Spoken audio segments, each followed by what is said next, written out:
I really hope you never have to listen to this episode. And if you've decided to listen to this and stumbled across it or purposely gone out looking for this type of episode, I'm with you. I'm here, and I just wanted to spend some time with you, really. Maybe you're listening to me in your ear or you're watching me on YouTube. I'm melting in my seat, trying to look as comfortable and professional as possible when I actually just secretly want to turn the camera off, give you a hug, and know that you are not alone. I recently publicly posted about having been through a miscarriage. It took me nearly a year to post about it, and not that you ever have to, you really don't. This is not about encouraging you to get your voice out there and to get your story out there. But you have to understand me first. I'm not a person who seeks validation or vanity or recognition online. I'm the type of person that, because my life is surrounded by people who I love and people who I love to help, my life does become very public, because I always see it as, I am going through this for a reason and I'm going to help someone. Like, anytime I've been through something and I've spoken about it out loud, it's helped somebody. So you've got to understand me in the sense that the reason I talk about these things is because, call it God, the universe, whatever you want to call it, I see it as a voice from God, that I am here to actually help, guide, and share and support. So I can't really explain that innate kind of calling that happens when I want to share something or I'm compelled to talk about something. So this episode is about my journey through miscarriage, because, like I said, whether this is a whisper in your ear or someone that you know would benefit from it, that's why I'm sharing it. And in turn, it helps me too. So thank you for listening and for allowing me to have this space with you, even if it's just 10 or 15 minutes. So, by the way, this is another episode of one of my series that's quite new on the Money Honey show. It's called Listen When. And I got this idea from having read the book Open When by Dr. Julie Smith. So credit and shout out to Dr. Julie Smith for writing a life-changing book that I highly recommend. But because I'm better at, for myself, I'm a better vocalist, if you like. I like to talk about things rather than write about them. I thought if I could help someone else with this episode, then I will do what Julie did and record a version of my own of Listen When. So if you have been through a miscarriage or you know someone who has, then listen to this when that moment has hit you, to which I really hope it never does. But yeah, so the main thing I wanted to map out for women listening to this, of course, is the options that you have available and what was described to me and what I went through. And I really want to talk about the practical side first, and then we can talk about the mindset later. But the practical side, because this is the stuff that you don't know what to do until you're in it. And I didn't know what information was about to overload me until I was in it. So, you know, I wish I had a little podcast in my ear, but I wasn't expecting it. So for me, it happened unexpectedly. And if this is something that you two are experiencing, maybe this might help. Maybe you found this podcast too late. But anyway, the first thing is what I had was called a miscarriage. That means my body still felt pregnant and still acted pregnant, but actually the baby had died. So what essentially allowed me to discover this was, firstly, it was an unexpected pregnancy. We weren't like, you know, calculating it and trying and waiting for it to happen. It just happened. And I was on my way to Sardinia on our anniversary trip that we do every year in different locations. So this one was going to be in Sardinia. Having found out I was pregnant, I had to cancel all the wine tasting experiences that I'd booked. I'd already been sober for 2 months because I was training for like high rocks and I was trying to get into like the best shape ever. And yeah, I couldn't wait for that crisp glass of wine in Sardinia. But anyway, cancelled the vineyard tours. I also cancelled the boat tours because I thought if I'm going to be sick, I definitely don't want to be on a boat. So anyway, it ended up turning into a premature baby moon that we'd never expected. And it was just purely magical and amazing. Our whole family knew, and well, our immediate family, like parents, my siblings and my cousin. And when we got back from Sardinia, we just couldn't wait to have a test. Like, if you know me, you know I'm a very impatient person, and I just couldn't wait for 12 weeks. So I was like, look, I've done my research. The earliest we can have a scan is about 8 weeks. So why I've booked a private clinic. Let's go. I can't wait. And let's do this. So off we went to the clinic. And you know, as you can imagine, it's an invasive process. So anyway, my husband sat in the room, I'm in the room, and I'm, you know, eager to see this, to see the first scan. But it's taken a really, really long time. And again, if anyone knows me, I hate doctors, I hate like hospitals, I hate being touched. Like I know no one loves it, but like I'm not very good at it. So anyway, strong as I am, you know, I try and get through it. She's like, relax, relax. I'm like, I am relaxed. You know, you have got a rod inside me, but I am relaxed. Anyway, she delicately, you know, she says, you know, there is a baby. And I was like, well, yeah, what else is there going to be? I thought she was actually going to try and break me the news that there was going to be two. But anyway, she was then like, no, there is a baby, but the heart has stopped beating. There's no heartbeat, she said, not that it stopped beating. I was like, oh, okay. Is it because we're a bit early? Like, you know, will the heartbeat come later? And she was like, oh, no, sorry. Like, there was a heartbeat, but essentially you've had a miscarriage. And I was like, miss what? Like, what does that mean? And she was, because obviously when I hear the word miscarriage, I think, well, I would have been bleeding, right? I would have had, it would have come out. And she was like, no, but essentially your sac is still intact. So the baby's still inside. The body still thinks it's pregnant. It's still acting pregnant. That's why you feel pregnant. But actually, the heartbeat has stopped. Now, of course, if you're listening to this, if you've been through it, your next question is, well, what happens next? Like, what do we do? And she's, long story short, she was like, you know, you can go home and wait. And I was like, what are we waiting for? You know, for it. And she said for it to occur naturally. Now, again, if anyone knows me, I am either on a stage at any point now, on a train. I could be driving to Manchester. I could be going to London at a networking event. So I was just like, look, I can't put my life on hold for such a traumatic event to wait for that to happen. Because what if it happens when I'm on stage or when I'm in the middle of, like, you know, an event? You know, I've heard these things aren't exactly easy or pretty, and I don't really want to do that. She was like, okay. The second option is, well, you need to go to hospital, basically. You need to go and speak to your hospital. You need to go and speak to the hospital. But at this point, guys, okay, I think it's like a Friday, and that feeling of having to go home with a dead, I'm sorry, this is like really morbid, but like with a dead baby inside you, waiting for something to happen is literally worse than having lost it. Like, me sat there with a tummy that I know there's something inside there, but it's not growing anymore. And my husband lying by my side, like, honestly, that was the hardest thing to do. Because I said to her, what do I do now? Just go home and what? Sit there with a dead baby inside me. I was like, I can't, like, that is the most horrific experience of my life.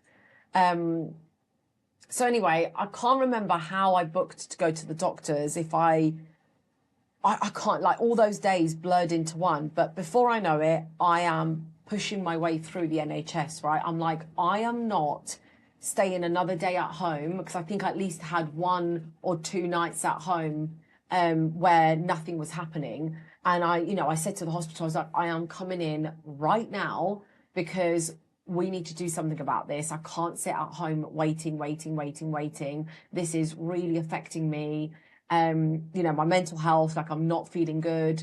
So they said, like, come in, and the options, if they've never been explained to you, are you wait until it happens naturally, or you take a tablet and force for it to happen and induce it, sort of thing, which again isn't pretty. You have to self administer at home, or you basically get sedated and the process begins. You get sedated and they do a physical extraction. So I opted for that because there is no right option. There is no wrong or right. But for me, it felt like the easiest way for me to deal with this is to understand the steps. So this is what I do in any of the episodes you've ever watched or any time you've heard me speak, is I always talk about the controllables. Like, what can I actually do? How can I help myself? Or how can I help the doctors help me? Because I'm not going to go home and self-administer this miscarriage, because there can be complications with that. There might not be a full miscarriage. You might have like remains. It might make you feel poorly, very sick. Then you need urgent care. Administering a tablet and forcing myself to go through that with my body, I just didn't want to do that either. So for me, as much as I hate putting on hospital gowns and being in a theatre and being around doctors, it really is the last thing I'd want to do. But it just felt like the most guaranteed immediate action that we could take that would help me get to the next stage, which would be healing. Whilst I was still technically pregnant and looking at options and waiting for the miscarriage to happen, I didn't feel like I was on a healing journey. So that's why I had to opt for the procedure. So the procedure happens apparently within like half an hour. It's super quick. And what you do is you take a tablet, which helps you loosen up like your cervix and, gets you ready for surgery. And then they sedate you, they do a physical extraction, and then you recover. However, a very, very unexpected question that I had to negotiate whilst my husband's watching all these questions being thrown at me, and he's now not even thinking about the baby. He's now thinking, what is happening to my wife? I can't believe what she's going through. And he's now worried for me. And I'm there trying to make decisions about me and decisions about my baby out of the blue. And one of the biggest questions I got asked, ladies, that I really hope you never have to hear, she said then to me, well, once we remove it, what would you like to do with it? What would you like to do with the remains? I was like, what? Sorry? I was like, I'm so confused. I was like, what do you mean? What do you want to do with it? I was like, what happens? And she was like, well, we don't really know how big or how much when we extract it, it's going to be tiny, tiny, tiny, tiny. But obviously it is your baby. So like, so I'm like, am I planning a funeral right now? I'm like, so yeah, basically what you have to decide if you have that procedure is whether you leave it to the laboratory and then they cremate it, apparently with all the others that they've done, or they can give it to you to take home. And so I was like, but what do I do with it? How does it come? I was like, well, but how does it come? Like, how do you give it to me? How do you package it up and give it to me? And they were like, well, it comes in a little box. And I said, well, okay, so what do people normally do when they receive this? And I got given a lovely idea, which I actually did end up doing with my husband. So I hope to give this idea to you because it is a beautiful memory. And that is, essentially, we get it in a little box. It's got like it's like a oh my God, I can't say it, treasure chest box. And obviously I never opened the box, so I just kept the box shut, so I can't tell you what's inside the box. But obviously whatever they got, they put it in there. They gave me the box, but not on the day. I decided to just say, look, I want to go home, heal, recover. I signed a disclaimer and said I want to come back and collect it later. So I went to... So I recovered, I came out of the anesthetic. I was in pain. You get a lot of cramps, a lot of pain down there. And, I was on morphine and they were just, trying to keep me as comfortable as possible. I just wanted to get out of there. But apparently, if my pain threshold, if I was in more pain than they felt was acceptable. They just kept me in and they kept me in and they kept me in, and I just couldn't wait to get out. I was like, I want to go home. So they send you home with pads and such things. And then when I was at home, my husband and I agreed to take the nurse up on her beautiful idea, which was to receive the remains of our baby and plant it in a plant pot in the garden. And I thought that was okay. I didn't come with that idea because I'd never been in that situation. So what we were asked to do, a lovely suggestion was, look, some people, what they do is they buy a flower, a plant pot, they put it in the soil, they put the box in the soil, and that will be like their memory bed, if you like. So that's exactly what we did. Yeah, we did it about 8 months later. It took a while for us to kind of make all the arrangements, buy the pot, get the soil, bring ourselves forward to even tackle this event.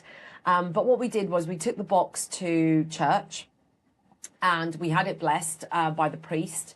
And then when we came home, we had some holy water as well. Again, everyone's ritual is different, but we decided on a location in the garden. We decided to put it next to our olive tree that we had planted to mark the memory of our wedding. So because we got married in Sicily, and we got married, amongst olive groves, and Sicily's known for olives and olive oil.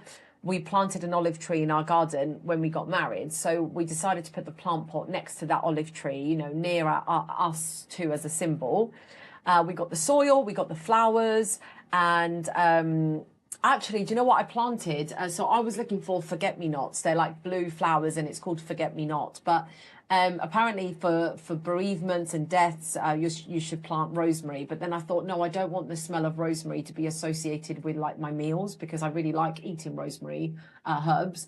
So anyway, we decided not to go for that. But if you're looking for like the plants that symbolizes like death and loss and things like that, apparently it's rosemary. So the other one that we found was forget-me-not. So we planted those, but at the same time, in amongst the pot, I'm not a green fingers person, so, excuse me if I've done it wrong, but I also planted like wildflower seeds, which I gift. I wish I had one to show you, but basically at Manuka Media, one of like the little gifts that we give away to symbolize positive pollination is seeds. So they come in like a branded little sachets.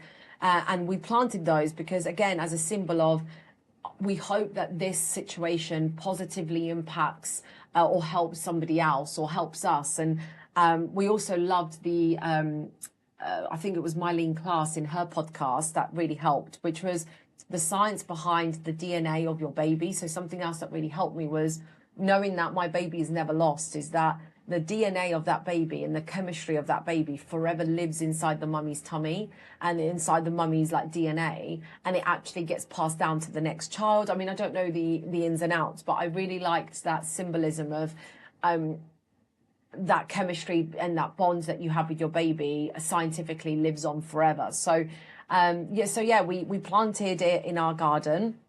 And now we have a little special place, a memory that will forever feel part of our lives, because I'm sure if you're going through it or have been through it, you know that this is a real event. It happened, it's real, your feelings are valid, and this absolutely deserves to hold a special place in your heart. And the post that I did, I had probably in excess of 25,000 impressions, but what really made a lasting impression was the private messages that people sent me with their own, and the comments of people sharing their own circumstances, their own memories. Some people have had 4 miscarriages and then gone on to have 4 kids. Some people have had 2 miscarriages, have never been able to have another baby. Everyone really shared their vulnerable and honest moments with me. So like I said, these episodes are 15 to 20 minutes, a private chat, an opportunity for you to just understand that you are not alone.